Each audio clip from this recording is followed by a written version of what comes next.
do is take you back in time to when this whole mess started, and this is a mess. And I think it's important to take a quick look back in time when this started sometime in March, because if we're going to move forward, we got to know where we came from. Ladies and gentlemen, my fellow Americans, from the great state of Michigan, you have been lied to. Can you see him in the background? Okay, You've been hoodwinked. Yes, sir!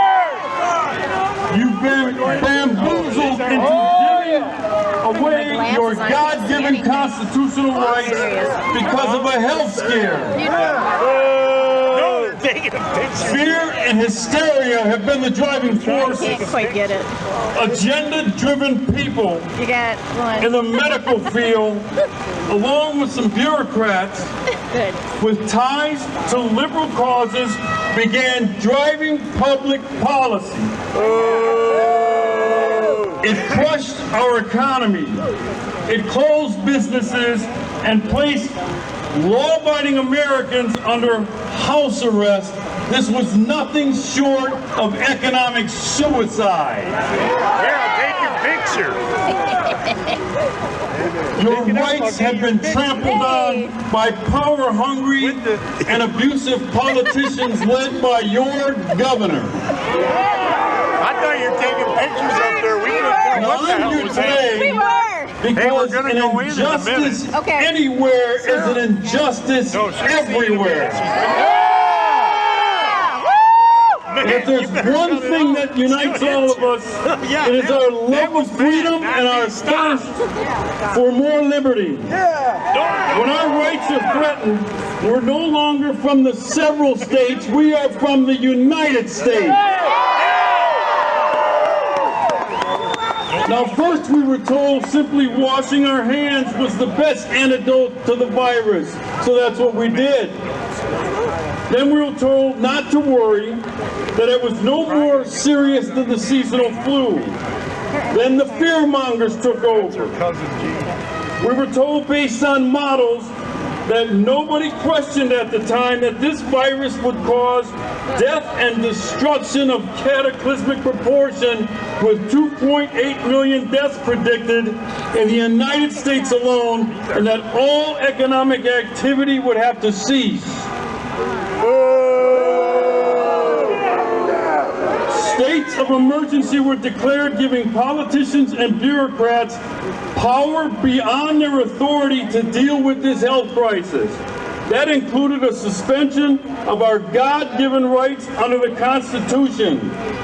Businesses were closed. Schools were shut down. Professional sports leagues canceled their schedules. Keep in mind that we were told this would only be for a few weeks. Right. Yeah. Bullshit! Then, as we know today, weeks turned into months, and some of the so-called experts told us that this suspension of our American way of life might have to go on for maybe 6 months, maybe a year.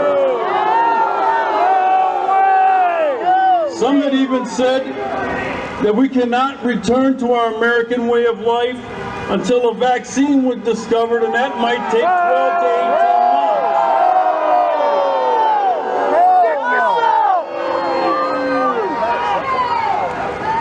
All medical and scientific evidence that ran contrary to this sky is falling rhetoric that we were being sold was suppressed, taken down from social media.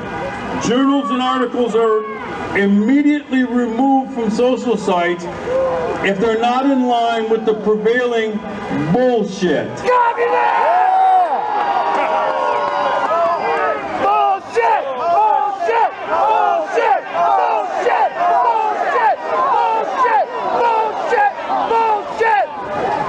Now, this counter evidence was called nothing more than a distraction.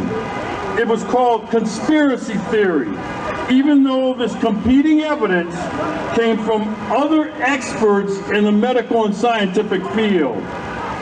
When some like me began to question the so-called experts, all we got were cliches and platitudes like, we need to do this out of abundance of caution. That if we only saved one life, it would be worth it, and it was the right thing to do. We were told that to do nothing would be irresponsible, safety first, and that what we were doing and what we were being subjected to was just a minor inconvenience.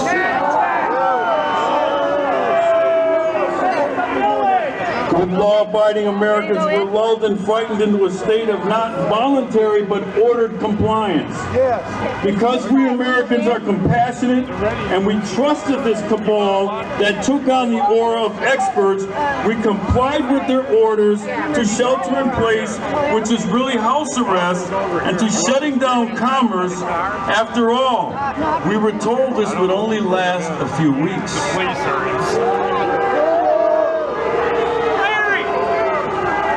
Hungry politicians, sensing that they had us right where they wanted us, began implementing draconian measures. They kept extending the dates. Government, without public input, decided that people and businesses would be classified as either essential or non-essential. Ladies and gentlemen, we had no idea of what was to come. This was just the beginning. Shelter in place was replaced by social distancing that became the new buzz phrase. Then came the phrase bending the curve and flattening the curve. Bullshit! We were told that we had to marshal our resources to make sure hospitals weren't overrun. We were told that a surge in the number of people who contracted the coronavirus was coming, and the death toll would be something that we have never seen before. This is the bullshit we were handed.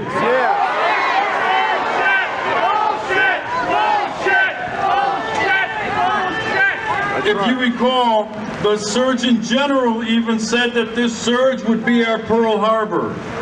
The problem here is someone forgot to tell the coronavirus. The surge never came. The hospitals were not overrun. In fact, hospitals started laying off staff. Ventilators were being returned and orders canceled. The models collapsed under peer review. The death count did not spike as promised. People who got the virus were actually surviving, and many more who had it showed no symptoms at all. Government began playing fast and loose with the reporting data. I don't trust the media reports on the data. I don't trust it because it's contaminated. It is no longer trustworthy.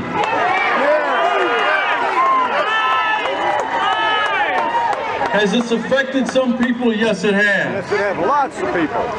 But we've never killed the American economy over a health scare.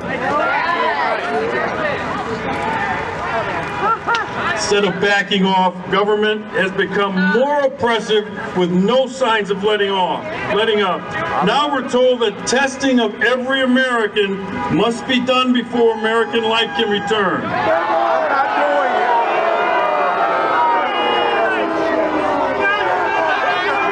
To tell you that I do not want the government to run any testing operation of the American people. Good, yes. That's right. Bill Gates has suggested microchipping every American.